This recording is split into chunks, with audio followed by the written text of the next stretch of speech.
Hey guys, what's up? This is 8-Bit Eric. Today we are going to review Pokemon Super Mystery Dungeon.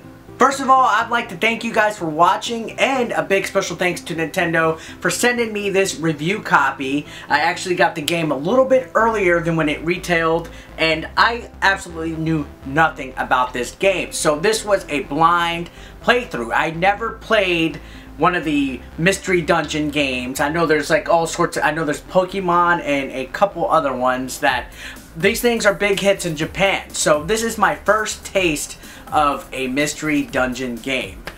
I didn't know what to expect. I didn't know that this game was not going to be like your traditional Pokemon game. You're not going around capturing Pokemon and battling other dojo masters and all that stuff.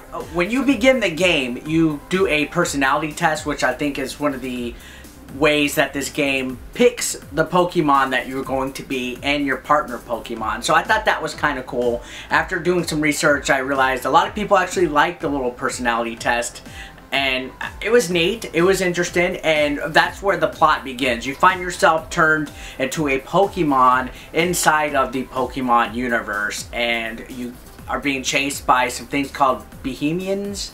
I don't even know how to pronounce these damn Pokemon names, but they chase you, you run into another Pokemon who takes you in, lets you stay at his place, and from there you get enrolled in school, you find your partner Pokemon, and then you go on adventures through dungeons that are usually school assignments throughout the day. Like your teacher takes you to these dungeons to do challenges.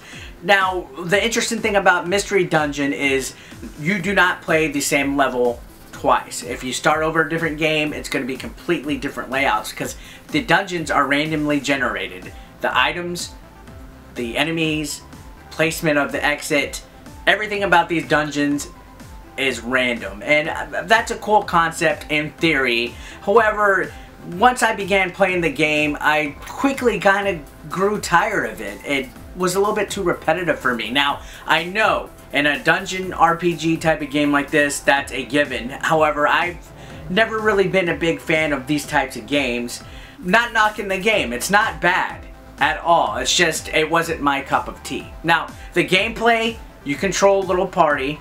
Every time you move, it counts as a turn. So if you take one step in the dungeon, that's your turn. Everything else in the dungeon moves. There's enemies that will move one step and collect other items as well. There's some items that get destroyed within a certain amount of turns. So the whole dungeon comes to life every turn. And this is kind of interesting element, since you don't know where the enemies are coming from. They can sneak up on you and attack you, and once you get to them, you can attack them using a basic attack, or you have a set of moves that use, I guess they're called PP points. I have no idea what PP stands for. I'm potty humoring. You can also use some items to heal your PP. It's a lot of PP. Heal your energy, which, speaking of, each turn you take wastes some of your belly points. Now, your belly points, I guess, is your Pokemon's energy, so you have to eat like fruit or use items to refill that. And it's an interesting concept. It's like, you know, the more steps you take in a dungeon, the more energy you're going to use. So I get that, which is why it's always good to go to the shop in town and buy some items just so you're prepared, because some of these dungeons do get a bit challenging. The dialogue in this game is very lighthearted. A lot of personality is shown. It's well written. The sound of this game is where I think the game entirely shines at. Charming. It totally is Pokemon.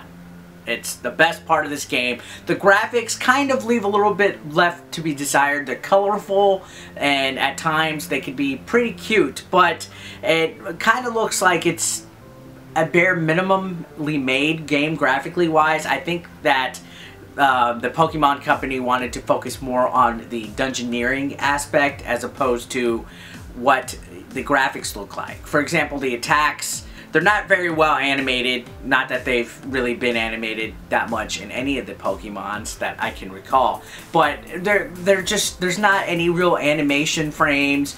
The frame rate of the characters are actually kind of low, so it's not fancy graphical wise. Now, replayability, for me personally, probably just one playthrough of this game is enough for me. But if you're into, you know, mystery dungeon games or dungeon RPGs and you are a Pokemon fan, this is a game for you. Now, it does feature, like, all the Pokemon.